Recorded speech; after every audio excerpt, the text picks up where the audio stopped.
Welcome back, viewers. You're watching The Savera and I'm Shefali.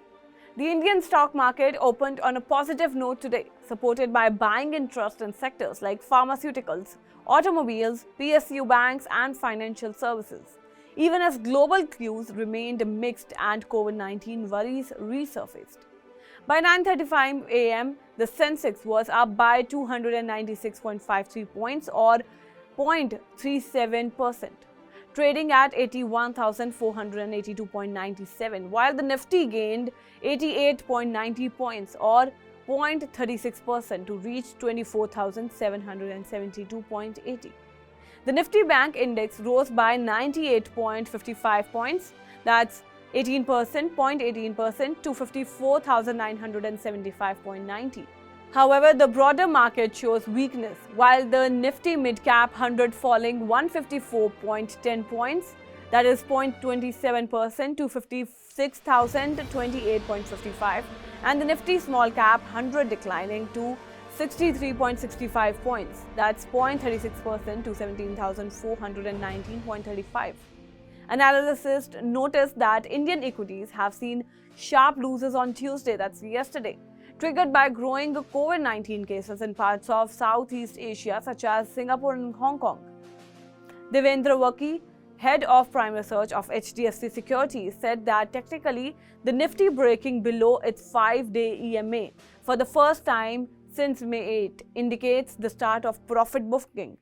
He identified support levels at 24,494 and 24,378, with resistance expected between 24,800 and 24,900.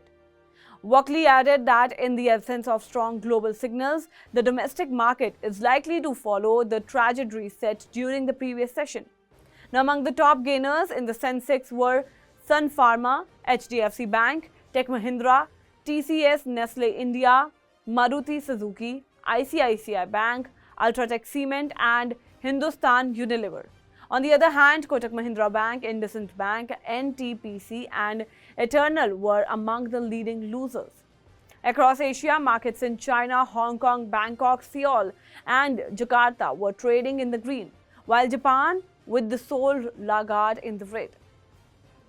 On the global front, the Dow Jones fell 114.83 points, that's 27%, to 42,677.24 in the previous session.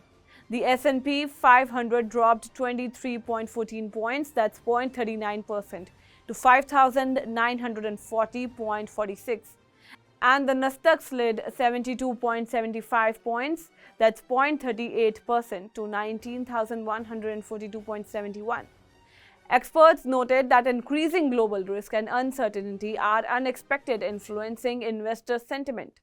Foreign institutional investors sold Indian equities worth Rupee 10,016 crore on May 20, reversing this earlier buying trend in May. Domestic institutional investors, however, remained net buyers with investments totaling 6,738.39 crore rupee.